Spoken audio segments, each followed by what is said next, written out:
Hablemos de derechos humanos y su defensa. Es tiempo de trabajar por la dignidad de las personas, humanizándonos. Todos los lunes con Sibel Martínez y Hernán Reyes. Empezamos.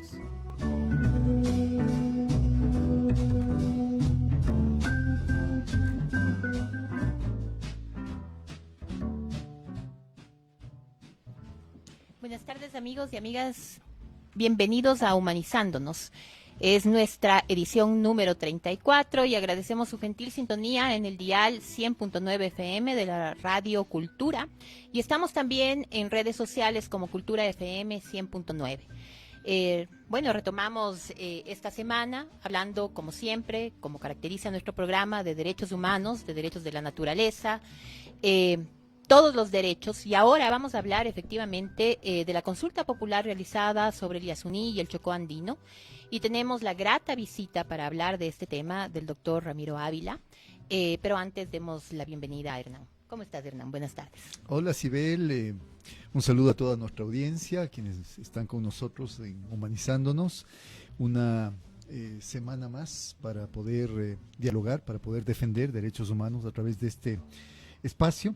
Y creo que es importante abordar también, junto con el tema de los derechos de la naturaleza, la consulta popular, otros temas adicionales. Entre ellos hay hay un decreto que se puso en práctica hace algunos días, entró en vigencia hace algunos días, que tiene que ver con el reglamento a la Ley Orgánica de Comunicación, un reglamento de última hora que en la parte final, ya en la salida prácticamente de este gobierno, lo emite, y que finalmente vamos a discutir sobre si es que afecta también derechos laborales y otros derechos, entre ellos los propios derechos de la comunicación y la información. Para eso vamos a tener también la grata visita de una comunicadora académica, ha sido coordinadora de la maestría en comunicación y opinión pública en la Flaxo, que es Isabel Ramos. Ella es una experta que nos va a ayudar a entender precisamente los alcances, no solamente de este tema, sino también de cómo ha visto ella la comunicación en esta época electoral, Sibel. Así es, y como todos los lunes abrimos un espacio para los derechos humanos, un espacio ciudadano, y sobre todo para poner una mirada en temas fundamentales en lo que se refiere además a derechos de la colectividad, derechos colectivos. Y como tú bien comentabas, Hernán, tenemos dos grandes invitados. Pero primero vamos a comenzar o arrancar con nuestro segmento de noticias. Críticas solidarias y humanas. Son las voces y miradas en primera persona.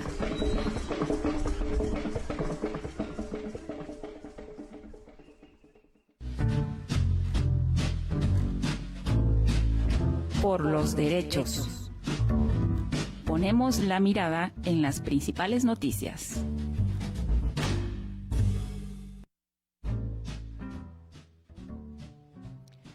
Bueno, y tenemos que comentarles que en la Asamblea Nacional habrá más mujeres, aunque no son la mayoría.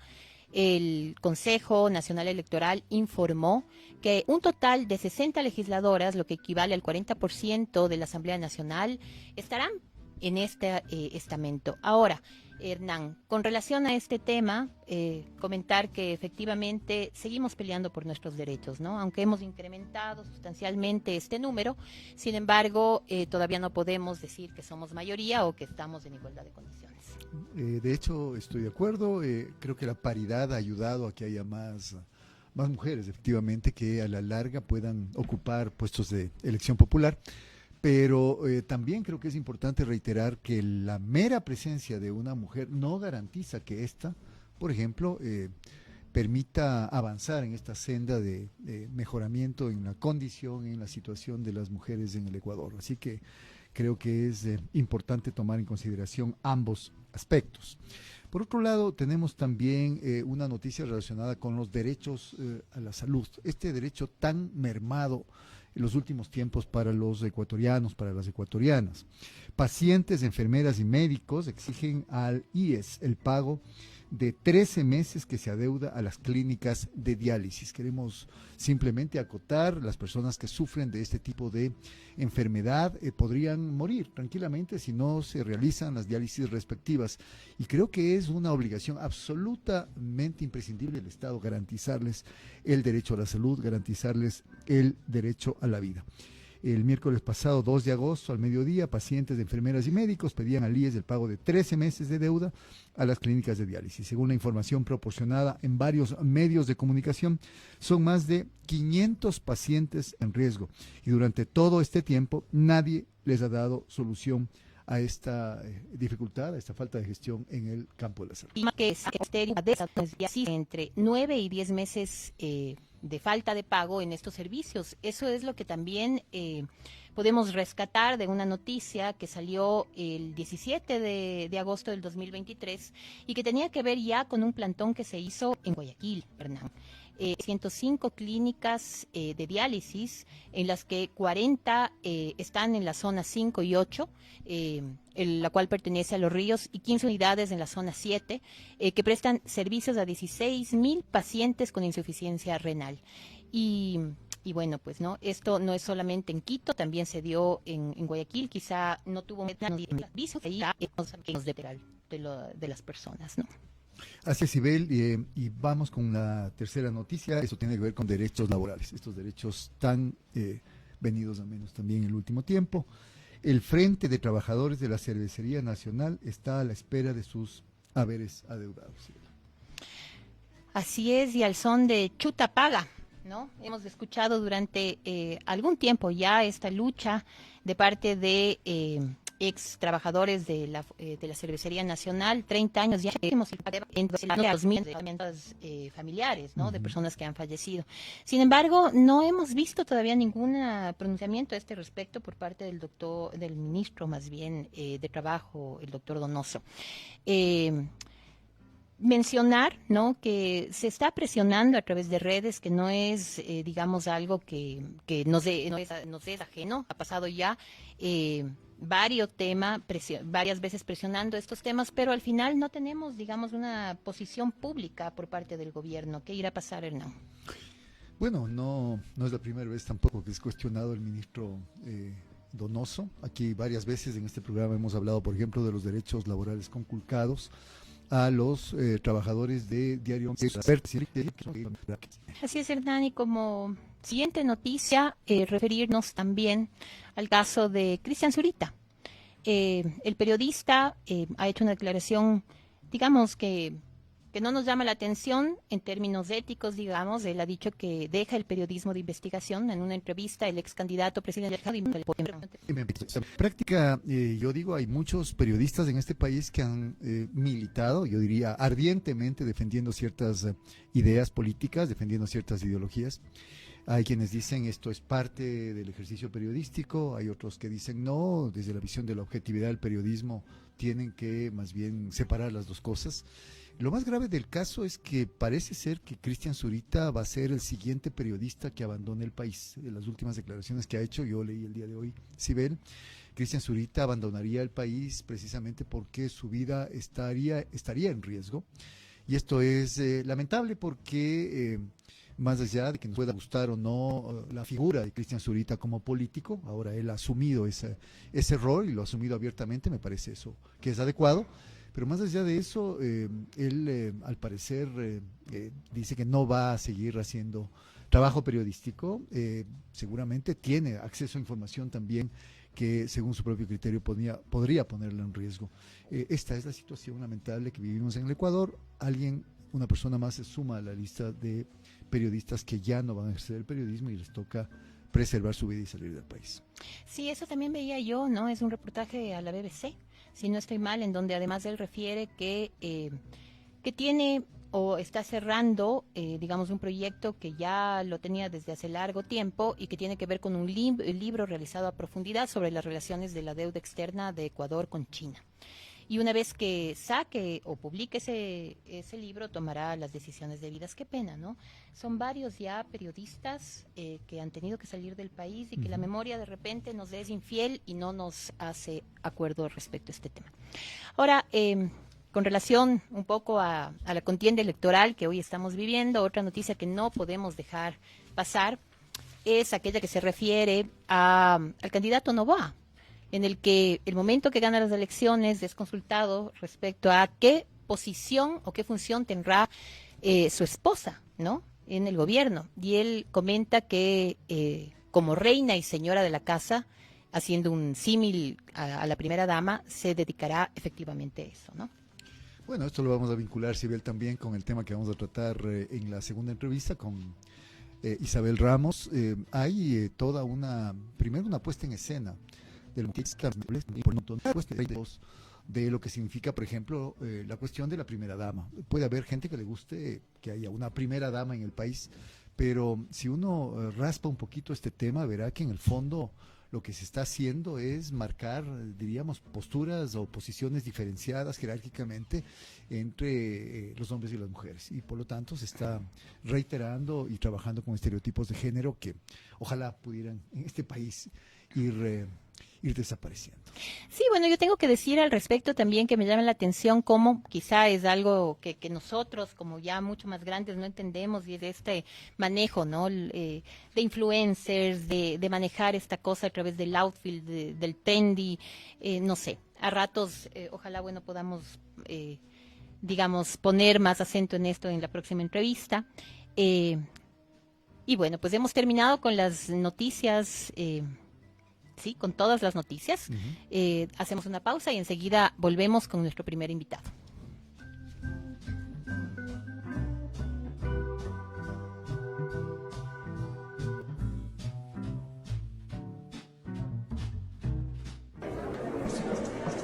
Críticas solidarias y humanas. Son las voces y miradas en primera persona.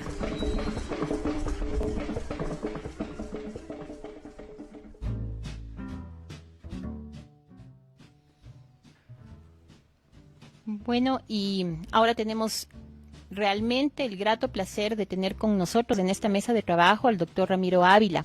Él es abogado y doctor en jurisprudencia de la Pontificia Universidad Católica del Ecuador, es Master of Laws en Columbia Law School, New York, Máster en Sociología del Derecho, doctor en Sociología del Derecho de la Universidad del País Vasco, Donosti, y tratar de un tema que nos debe complacer, ¿no?, desde esta mirada de defensa de la vida, de la naturaleza, de los pueblos indígenas, de los pueblos no contactados, de las y los defensores de la selva, de la tierra, bueno, de todo. Ahí preguntarle, se ha ganado la consulta, hemos resonado, digamos, coherentemente con lo que hoy debería tratarse con suficiencia, no solamente en el país y en el mundo, que tiene que ver con el cambio de la matriz productiva, ¿no? Digamos, todo lo que tiene que ver con el medio ambiente. Y si tenemos unos resultados favorables, a mí me llama la atención, y esa pregunta quiero hacerle. Aunque el 59% del país votó en contra de la extracción del petróleo, ¿no?, del ITT, Orellana y Sucumbíos votaron a favor de mantenerla. ¿Cómo explicar esta votación? Muchísimas gracias, Sibel, Hernán, un gusto enorme estar aquí en este programa, es un honor para mí. Un saludo cordial a todas las personas que nos escuchan también. La primera reacción que diría es que se hizo nacional la consulta porque el origen de esa consulta fue una declaratoria de interés nacional en el año 2013. Esa la primera cosa. La segunda es que a mí me parece que la confusión entra por unas declaraciones del ministro de Energía que sostiene que en Orellana y Sucumbíos gana el no, y por lo tanto hay que seguir explotando petróleo, y luego invoca un derecho de forma absolutamente arbitraria, que es el derecho a la consulta previa, y él dice que hay una duda. Después, cuando el gobierno le desmiente, dice, ojalá esa duda lo planteen con el derecho a la resistencia a los pueblos y las provincias. Ahí me parece que hay una confusión inaceptable sobre lo que es una consulta como derecho de los pueblos indígenas y una consulta como parte del ejercicio de la democracia directa.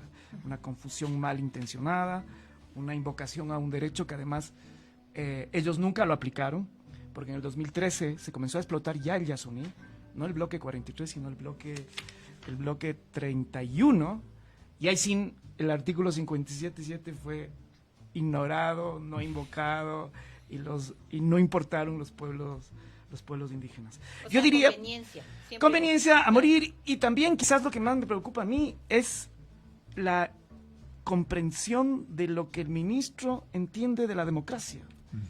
Las democracias y los lugares donde se vota, digamos, gana la mayoría.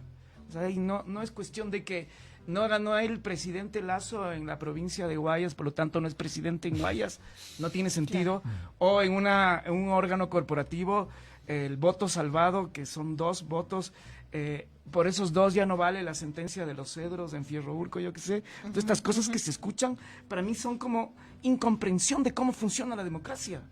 Y me parece muy malintencionado que haya confusión. Pero tu pregunta es, ¿cómo se explica esos 2? Y yo creo que tiene mucho que ver con el voto de las capitales, ¿no? Y las ciudades grandes. Ahí, si uno mira el Coca o la Guagrio, tú vas a ver que ahí, digamos, sin duda, la economía de esas ciudades se mueve alrededor del petróleo. Los servicios petroleros a los hoteleros, la venta de productos para abastecer a las plataformas petroleras y a los campamentos petroleros, y yo puedo entender, si uno mira también la ciudad, estas ciudades como eran hace 30 años cuando comenzó la explotación petrolera, sin duda hay un cambio importante, y ahí, digamos, la economía que se mueve gira alrededor del petróleo, con todos sus defectos también, porque alrededor del petróleo viene el alcoholismo, la prostitución y un montón de economías ilegales, oscuras, corrupciones, gobiernos centralizados, todas estas cosas, digamos, hay ahí. Entonces, yo me explico por ahí, porque si uno, el día de hoy estuvimos en un evento con 2 mujeres guauranis, y el pronunciamiento de ellas es muy claro, muy contundente, de distinguir gente que vive del petróleo, que depende del petróleo, y esos, por supuesto, que yo supongo que votarán que siga la explotación petrolera, y gente que tiene la capacidad, la conciencia, la experiencia de lo que es el mundo petrolero. Entonces, Alicia Cahuilla y la otra persona se llama Dayuma Nango, 2 guauranis, 2 nacidas en el Yasuní, por ejemplo, ellas dicen y explican esto, porque también le hicieron la misma pregunta. Ellas dicen, el problema es que cuando tú vives del petróleo y estás con una relación paternalista con la empresa petrolera, por supuesto que tu voto está cruzado por esta dependencia. Pero ella decía, nosotros, los pueblos, y lo mismo fue Juan Baigua, que es el presidente de la NAHUE, también se pronunció como representante del pueblo guaraní en contra de la... Entonces yo creo que había esta cuestión que se explica también cuando uno mira a los voceros a favor de la explotación del petróleo, son gente, fíjate, todo el ministro, el señor Ortiz, todo es gente que ha vivido de la explotación del petróleo. Uno entiende que ellos defienden esos intereses y tienen ese discurso. Entonces, cuando dependes del petróleo, cuando es tu actividad económica, yo entiendo que votas por lo que te conviene, ¿no? Claro, ahí solamente yo quería decir algo, ¿no? En la Amazonía los habitantes viven con menos de $3, ¿no? Y lo que habíamos notado, porque hemos hecho algunas entrevistas a nuestros compas ambientalistas, decían, a rato es el divides y vencerás, ¿no? Y se encargan de ponerles en contra, ¿no? A la misma comunidad, es increíble. Pero eso pasa con cualquier actividad extractiva, particularmente la minera y la petrolera. La primera cosa que hacen ellos es tener una especie, tienen antropólogos y gente que entra a las comunidades para vender y hacer y socializar la actividad, y lo primero que hacen es dividir. Eso es clarísimo. Eso, cualquier proyecto extractivo, tú vas a ver que hay división comunitaria. Entonces les dan cancha sintética, les ponen techos, les dan ladrillos, algunos a los líderes, a los más difíciles, les dan carro, les dan gasolina, les dan comida, les dan regalo en Navidad. Digamos, es toda una actitud paternalista y una generación de dependencia clarísima. Y luego los que tienen mayor conciencia, digamos, a ellos se les dice que están contra el desarrollo, se les criminaliza, y esto estamos viendo en todo el país. Se nos viene una época de conflictividad que ya no se nos viene. Estamos en una época de conflictividad desde la época de la Texaco, donde ya la primera gente pudo verse que esa imagen de desarrollo y progreso no hay. Particularmente no hay en las zonas de sacrificio donde se hacen las actividades extractivas. Así que esto es, digamos, esa es la desgracia de la maldición de la abundancia, como dicen.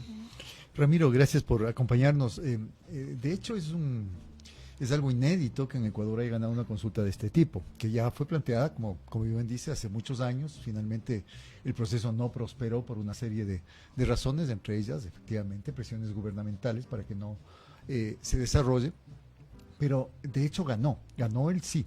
Y en ese sentido, creo que hay dos dimensiones que tú has topado. Una dimensión más ideológico-cultural.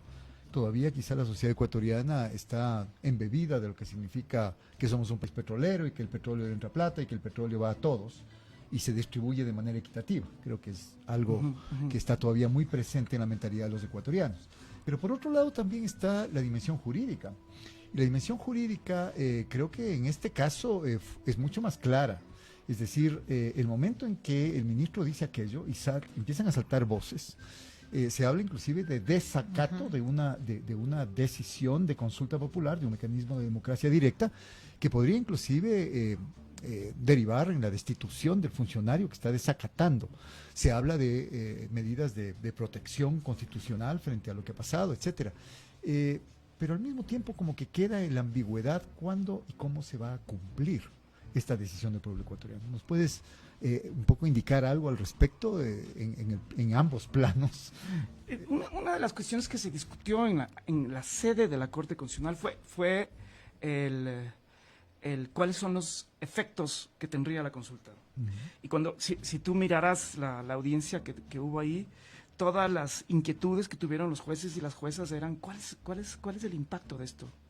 Y el impacto era tanto en lo económico y también el impacto era en la cuestión ambiental. Las dos cosas la Corte preguntaba. Y la Corte saca dos palabritas, que es disponer que la salida y el cesar de explotar petróleo sea progresiva y ordenada. Entre las cosas que se argumentó ahí era que, por ejemplo, las comunidades que dependen de la actividad petrolera tienen que volver a tener autonomía, soberanía alimentaria, tienen que volver a manejar la selva como lo hacían culturalmente, y eso toma tiempo. A un líder indígena que ahora es chofer o que trabaja en catering, digamos, le quitas... Reconvertirle. Hay que volverle, digamos, tiene que volver las cosas culturales, la forma de relación con la naturaleza, sus formas tradicionales de sobrevivencia y todas estas cosas. Y la otra era la cuestión ambiental. Efectivamente hay una infraestructura ahí compleja y también se abrió ya una carretera a 25 kilómetros y la Constitución mismo dice que hay que restaurar. Entonces, lo progresivo y ordenado es una cosa que vamos a debatir el próximo año y medio. Yo lo que sugiero es que, yo lo estoy sugiriendo que hay obligaciones inmediatas. Y la obligación inmediata es hacer un plan de salida ordenada y progresiva que contenga todas estas cosas de regeneración social y ambiental. Y tiene que ser en el tiempo. Yo le he escuchado al ministro, yo no tengo conocimientos, pero él dice que no se puede cerrar la llave porque puede explotar los gases y no sé qué cosas. Démosle fe en esto. Pero yo sí creo que, por ejemplo, hay que comenzar progresivamente desde el que se abrió al final, que es el Ispingo, que está dando esta brea y esta melcocha, y luego hay que ir progresivamente al Tombococha y al Tiputini y ir cerrando. Entonces, yo puedo aceptar que cerrar la llave hay que ser progresiva. También puedo aceptar que retirar todos, como él dice, el último tornillo y hacer chatarra, también hay que hacerlo progresivo. Yo lo que no acepto es que digan que hay en 9 años, que toman 9 años y que se sigue explotando en 9 años. Eso sí me parece que es absolutamente inaceptable y sería una burla al mandato popular. Entonces, lo que sí es clarísimo es que en año y medio no puede salir una gota más del petróleo a la superficie. Eso es clarísimo. De ahí que tome tiempo la regeneración ambiental. A mí me cuesta entender, Hernán, también cuando dicen que todo se va a convertir en chatarra y que de toda la explotación del petróleo, de todos los 46 bloques que existen en la Amazonía, toda esa tecnología de punta que dicen que hay en el ITT, no se pueda reutilizar, hermano, a regenerar y a potenciar los campos que se están produciendo. Me parece que si es que eso, así miran los empresarios petroleros, la inversión, me parece que es un desperdicio. Nosotros somos, en Latinoamérica somos genios de la invención, la reingeniería, ¿cómo no vamos a utilizar esos regeneradores, esos tubos en otros lugares? Me parecería terrible. Pero aún si es cierto que es chatarra, digamos, en cualquier actividad extractiva, y particularmente el petróleo, siempre en los planes de manejo ambiental hay un capítulo que se llama abandono. porque siempre, algún rato que se acaba. Así que hay que partir desde ahí, qué dice el plan de manejo ambiental sobre el abandono, y lo que hay que hacer es que en lugar de 8 años que estaba previsto que se acabaría el petróleo, hay que abandonar ahora con ese plan que estuvo previsto. Pero no hay pretexto para que en un año término siga saliendo petróleo. Pero parecería quedar claro también, Ramiro, que si es que no hay una veeduría, o Sí, una observación de parte de la sociedad civil, de la ciudadanía, al no haber plazos y al haber estas ideas que han soltado ya de plazos tremendamente largos, 9 años, por ejemplo, y cosas por el estilo, creo que es importante junto con el aspecto también jurídico, ¿no? Porque supongo yo, quizá la próxima asamblea, no sé, y esa es la pregunta, tenga que aterrizar en aspectos mucho más concretos y procedimentales, etcétera, para poder dar cumplimiento a la consulta. Y algunos ciudadanos y ciudadanas nos hemos inscrito ya en el Consejo de Participación, unos en un observatorio para mirar cómo va a ser el retiro progresivo y ordenado, y otros hemos planteado ya una veeduría para mirar el cumplimiento y el acatamiento de la sentencia de la Corte. Yo espero que la Corte sea activa en el sentido de supervisión de la ejecución de la sentencia y que no actúe al año y medio después. Exacto. Entonces, Eso es digamos, posible, o sea, pensamos que sí se puede dar, porque una Sí. falencia de la Corte es el seguimiento, ¿no? Es que la corte está atiborrada de casos basura y chatarra y somos los mismos abogados y abogadas, digamos, nos hemos encargado de hacer acción por todo y le tenemos ahí a la pobre corte haciendo acciones de inadmisibilidad. Y sí tiene una competencia que es hacer el seguimiento para que se ejecute la sentencia, pero la ha usado un par de veces destituyendo un par de funcionarios, pero no la ha usado de forma. Alguna vez cuando yo era juez intentamos meternos en alguna ejecución de un estado de excepción. Es difícil porque la Corte no puede actuar de oficio, necesitas una sociedad activa que le proponga, que le dé información, necesitas un Estado que quiera cumplir de buena fe, y esto no siempre pasa. Entonces la Corte tiene competencias, es como un cerebro con corazón, pero sin brazos ni piernas.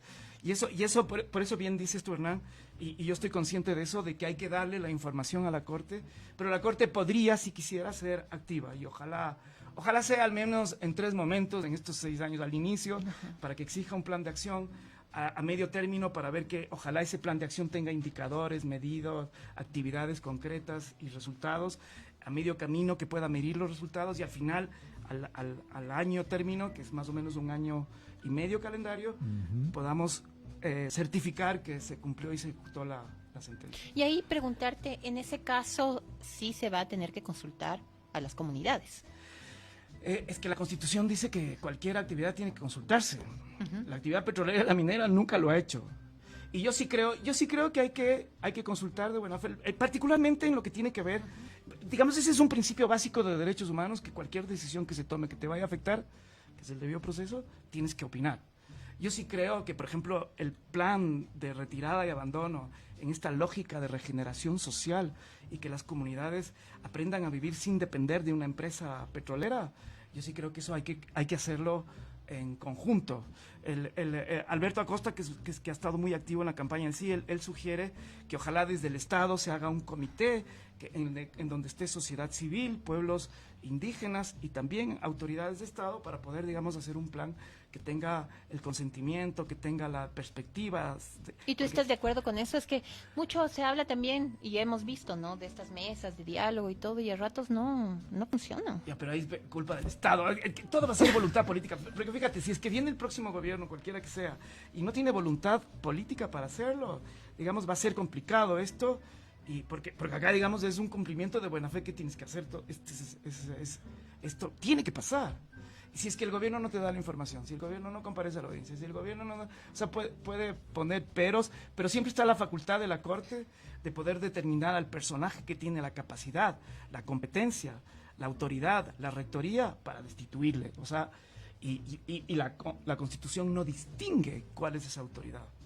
Así que poder tiene, uñas tiene la Corte, y lo ha sacado con mucha prudencia, y ojalá lo haga si es que hay incumplimiento evidente y manifiesto. Bueno, tú lo has dicho, como era cerebro con corazón, pero sin brazos ni piernas, pero también te oí decir que tiene uñitas. Ojalá use esas uñitas, Ramiro, para poder agilizar, acompañar, ayudar al cumplimiento de esta consulta popular. Queremos agradecerte un Muchas montón tu gracias. presencia acá y ya te invitaremos a una Sí, próxima de para ley, ver cómo de va. ley, me encanta Para hablar hablar de un montón de otros temas. Sí, por favor. Un Perfecto. gusto estar con ustedes. Gracias. Un abrazo a todos y a todas. Gracias, Muchas Ramiro. gracias, Ramiro.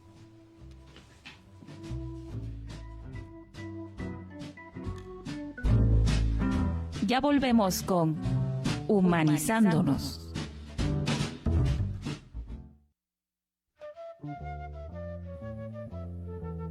Todos los jueves, de 3 a 4 de la tarde, conoceremos sobre arte, instrumentos musicales y los pueblos del Ecuador.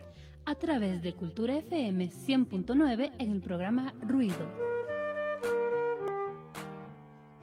Los esperamos.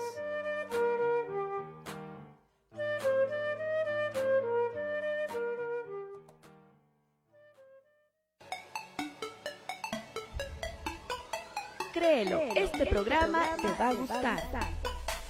Encuentro con nuevos artistas y voces jóvenes, música en vivo y más. Vamos al grano. Escucha Nuclear, el podcast del núcleo de Pichincha de la CCE, por Cultura FM 100.9. Esto es Humanizándonos. Continuamos.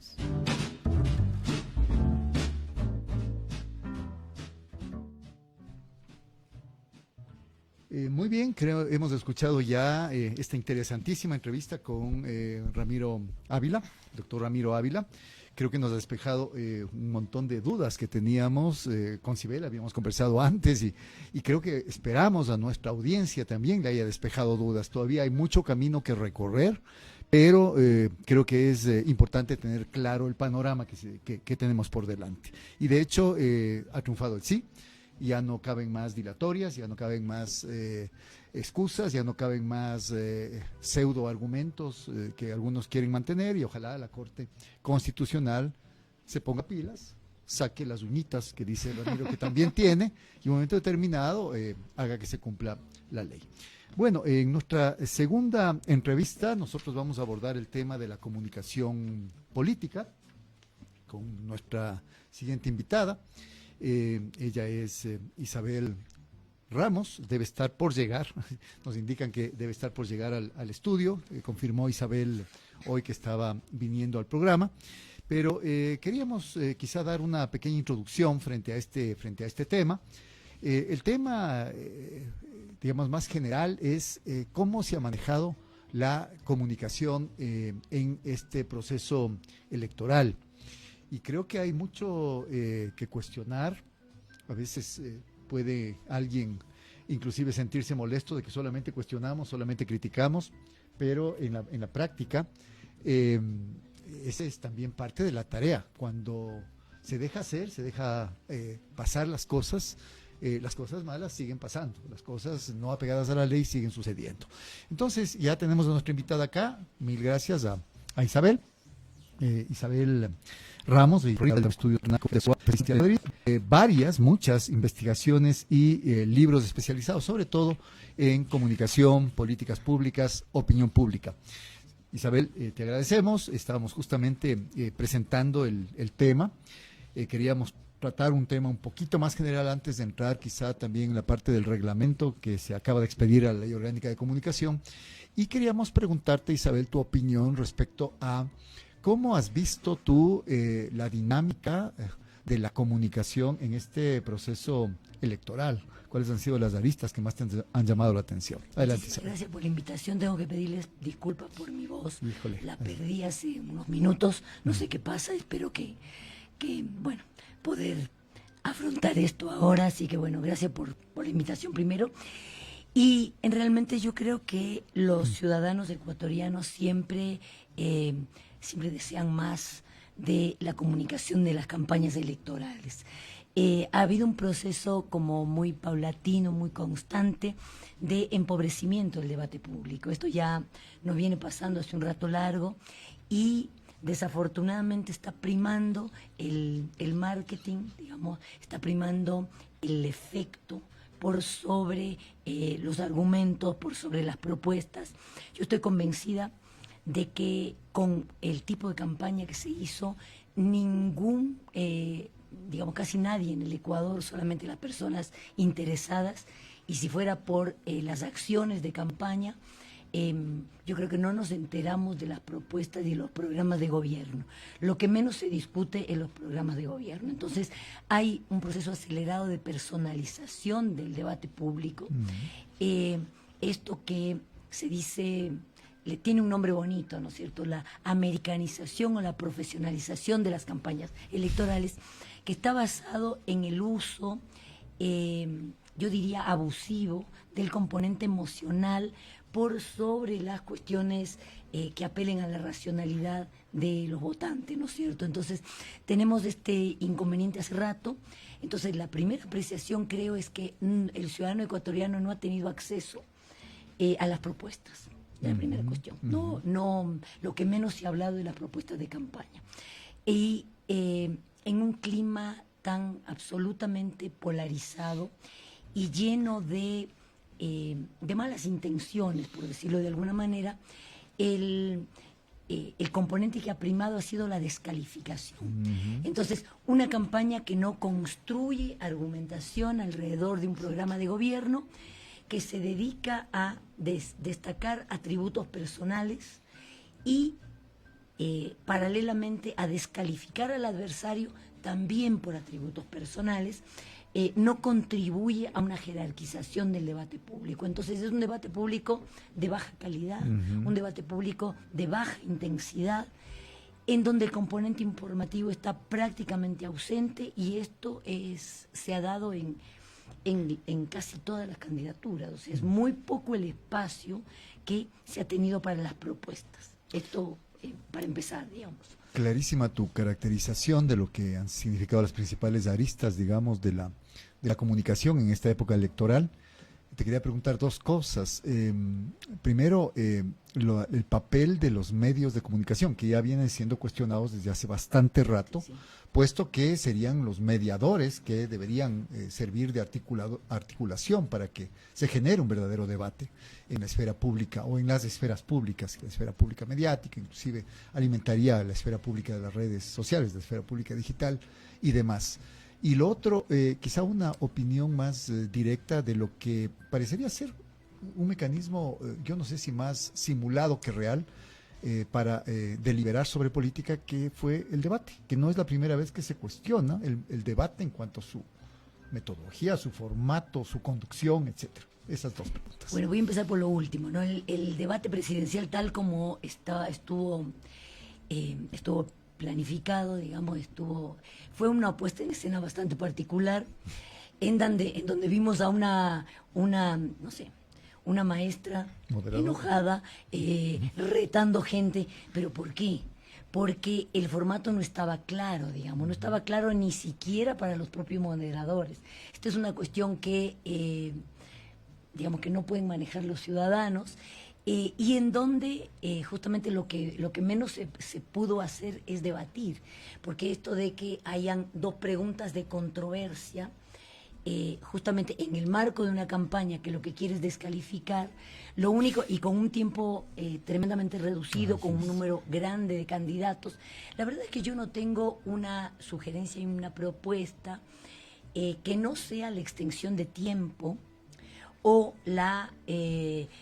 o al hacerlo como novela por entregas, con ejes temáticos concretos para la discusión, para mejorar esto, porque si aprovecho la pregunta de controversia para o de repetir un eslogan o hacer una descalificación, un descargo, se está perdiendo tiempo de profundizar. O sea, lo que no hubo fue posibilidad de profundizar. Entonces, bueno, un formato poco útil, un formato poco claro, que prestó a la confusión, y una presencia, la necesidad, quienes hacen, digamos, intervención en comunicación política, saben también y recomiendan que el debate sea el espacio en donde se genera, miren esto, el debate no es un debate para ellos, es el espacio donde se pueden generar hechos o situaciones memorables.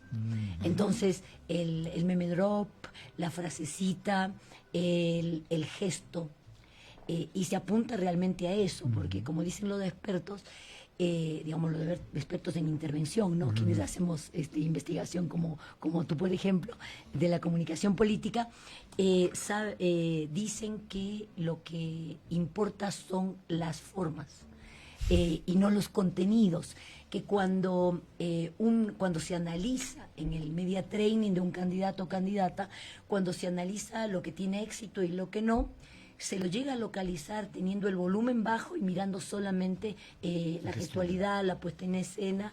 Entonces, esta es, digamos, la técnica que prima. Entonces, no creo que sea posible, si no hay una verdadera intención de las autoridades electorales de elevar un poquito el debate y de realmente informar a la ciudadanía, que esto se pueda resolver sino cambiando de formato. Es decir, yo sé que es complicado establecer turnos de participación para que no debatan todos los candidatos juntos, que es una cosa inmanejable, pero está el componente mediático también.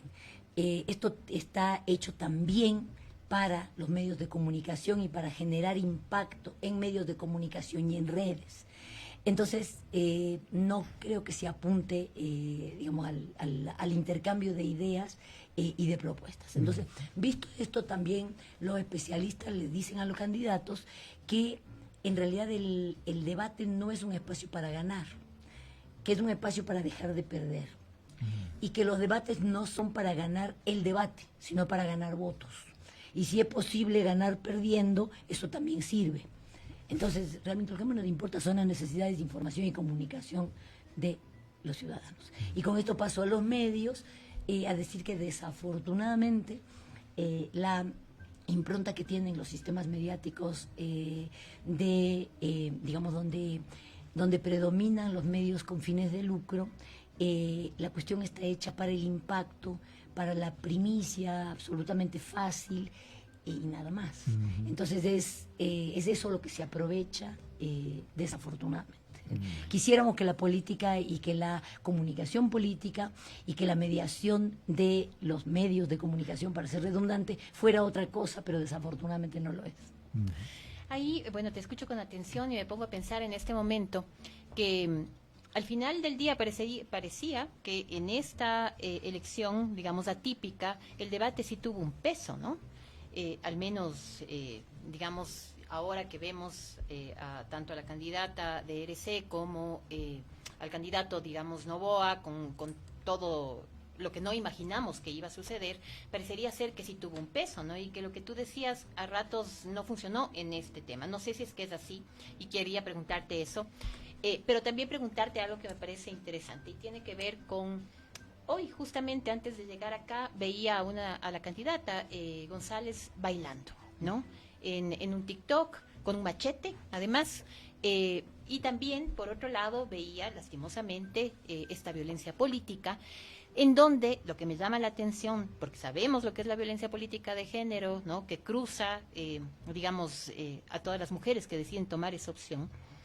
Sin embargo, lo que me llama la atención es que a la candidata González, que es candidata a la presidencia, la están equiparando a la esposa del candidato Noboa, ¿no? Es decir, ni siquiera hay una lucha o una contienda electoral entre el candidato Noboa y la candidata González, sino entre ella y su esposa. ¿Qué decir respecto a estos temas, no? Llama la atención. Bueno, empiezo por el peso del debate. Yo creo que el debate sí fue una puesta en escena y que lo que fue aprovechado por los medios, digamos, que están comprometidos con una tendencia política neoliberal, y los estrategas que manejan las redes sociales, fue un aprovechamiento del postdebate para posicionar que precisamente hubo un candidato que no confrontó, que respondió lo que le dijeron, que utilizó cifras que ya sabemos que lo que dijo no tenía mucho asidero, pero de todas maneras fue una puesta en escena de una eficiencia, de un manejo comunicacional y de unos datos que no eran tales, digamos, pero que esto sí es que no hay una acción concertada y unos productos previstos y unas acciones encaminadas a posicionar eso no tiene efecto, ¿cierto? Entonces, yo creo que hay un gran poder de los medios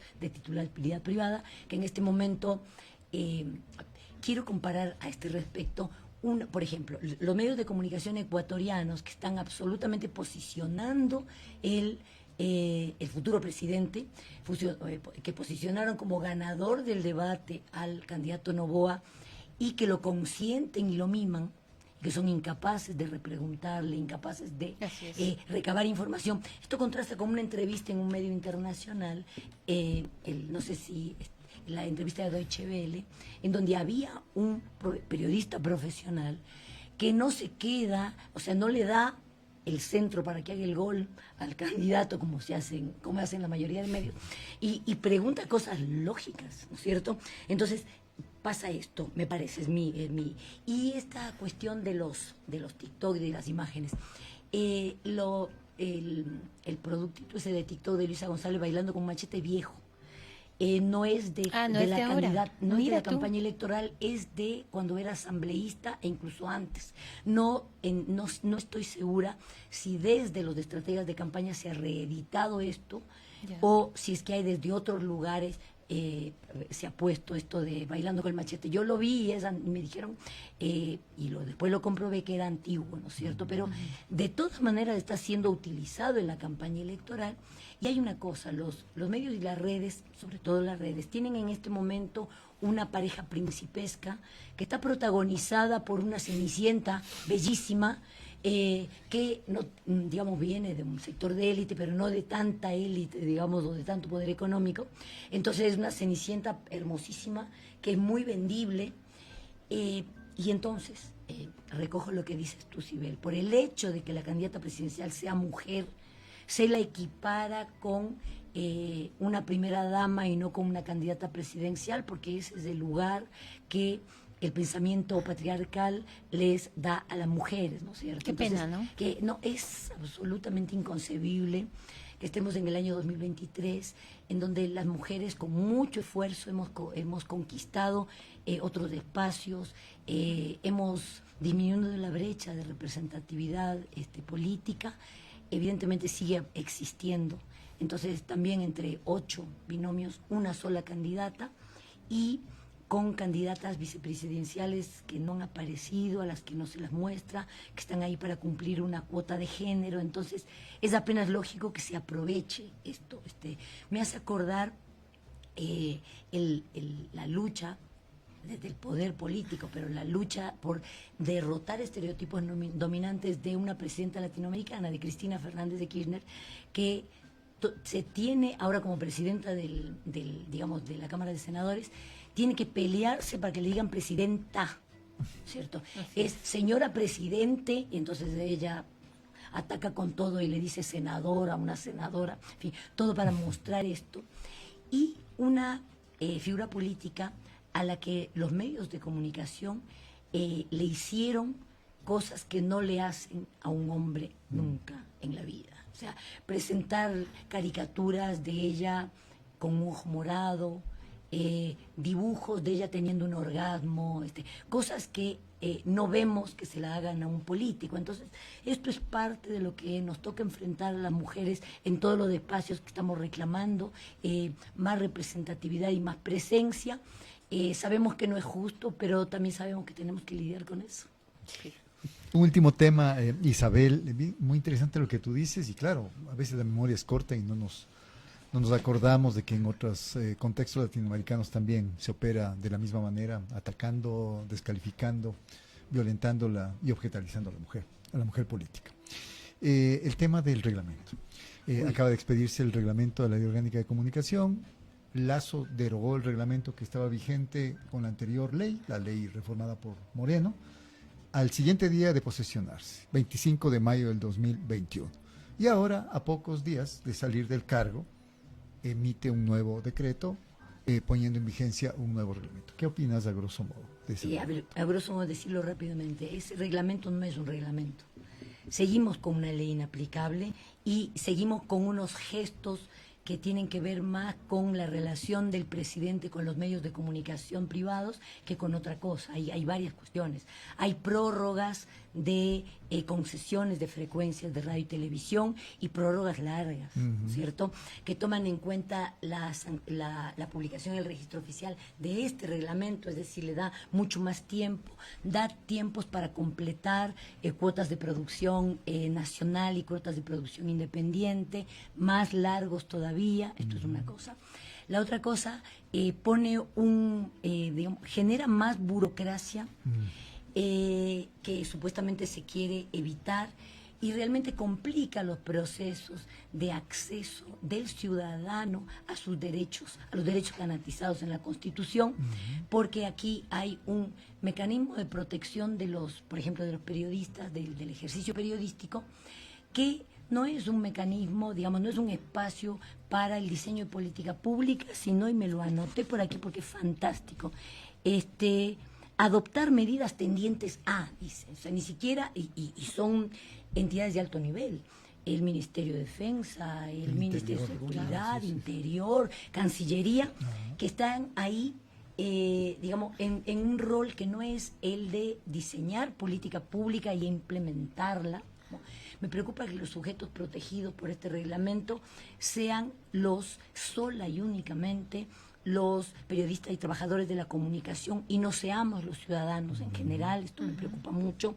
Me parece que también está hecho a la medida de ciertos intereses privados que quieren tener contratos con el Estado, porque ese mecanismo no es un mecanismo que vaya a implementar política pública, va a diagnosticar, va a hacer estudios, pero se ha dicho también, por ejemplo, que el monitoreo de las agresiones, acá quiero también hablar de eso, que las agresiones a los periodistas y trabajadores de prensa y de comunicación van a ser hechos por entidades privadas que serían contratadas y nosotros sabemos que eso tiene un nombre, tiene un nombre, tiene un apellido, tiene una y no piden sello de calidad o de algo así como certificación. Es que lo de la certificación no anduvo. Entonces ahora hay que encontrarse otro claro, negocio, digamos, que sea rentable. Parece que esto lo es. Y en el tema de las agresiones, o sea, ya las reformas posteriores a 2013 de la Ley Orgánica de Comunicación, en particular la de Moreno, dejó sin protección de sus derechos laborales a los periodistas y trabajadores de prensa.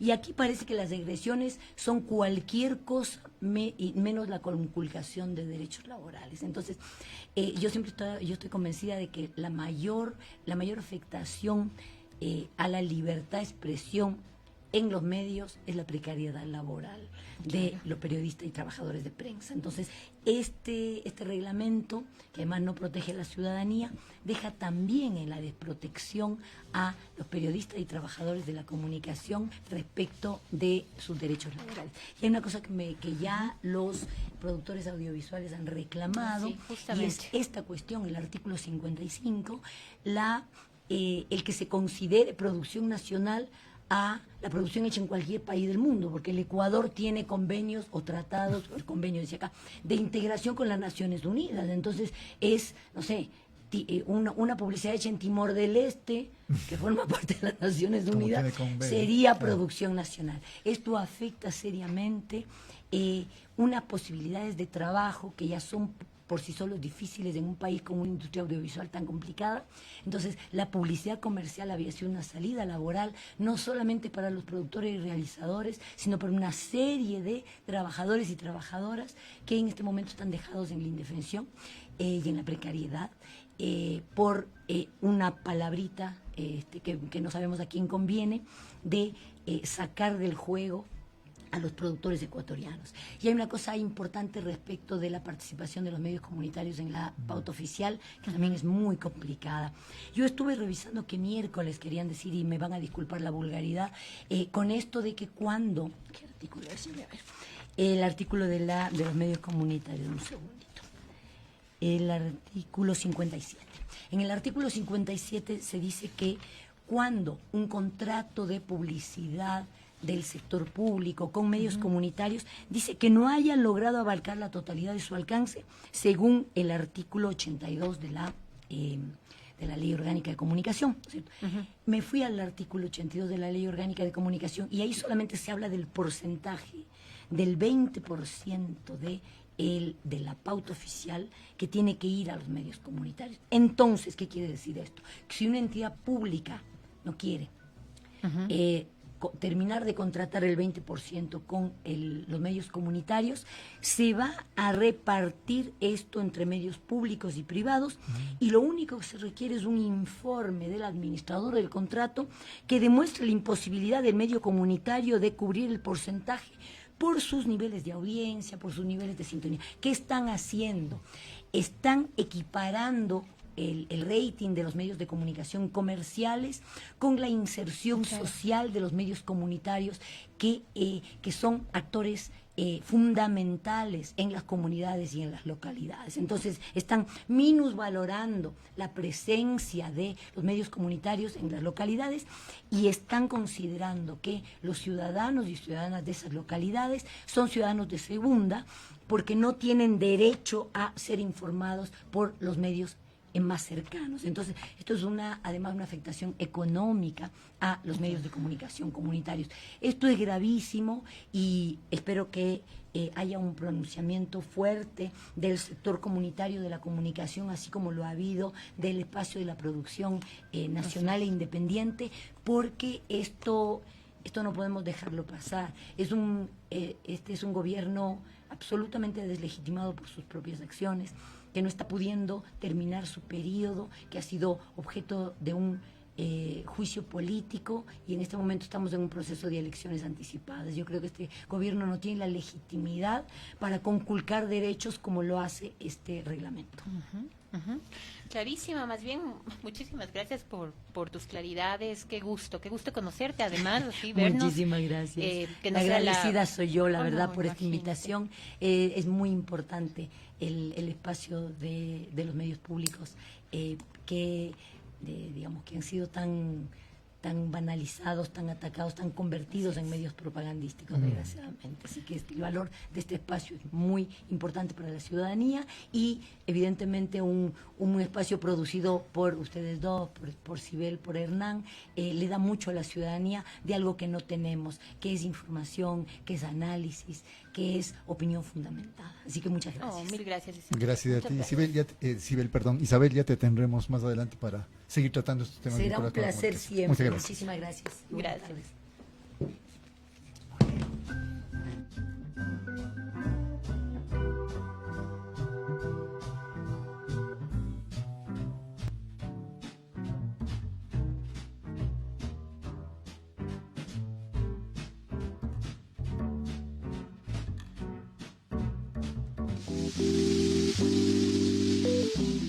Hablamos ahora, entre miedos y medios.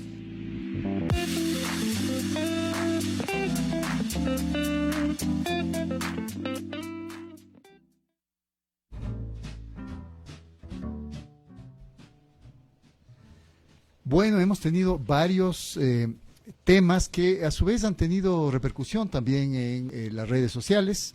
Hemos hablado del reglamento de la ley de comunicación, hay, como mencionaba Isabel Ramos, ya hay demandas muy claras a través de manifiestos públicos. La Asociación Ecuatoriana de Técnicos Cinematográficos se dirigen a la opinión pública, incluye a un sinnúmeros, creo que cuento aquí 15 profesionales diferentes que trabajan sobre todo en la publicidad, en la realización audiovisual, en la realización radial, en la fotografía, etcétera, que por supuesto reclaman con justicia que este reglamento, yo diría absolutamente no idóneo, absolutamente a destiempo y casi cínico a la Ley Orgánica de Comunicación está conteniendo. Creo que es importante también hemos hablado aquí como algo importante, también la violencia política, que también afecta no solo a los políticos, también a quienes no hacen política, cuestionan a los políticos, en este caso a periodistas. Hay un mecanismo de protección que significa mayor burocracia, según nos mencionó Isabel, y todo esto ha tenido repercusión en redes sociales. Así que este es el resumen, una breve síntesis, y ahora estamos cerrando nuestro programa. Nos ha cogido el tiempo. Nos vemos el próximo lunes a las 5 de la tarde. Gracias.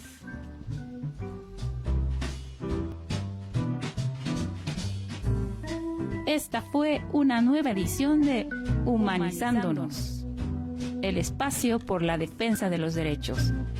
Les esperamos el próximo lunes a las 5 de la tarde.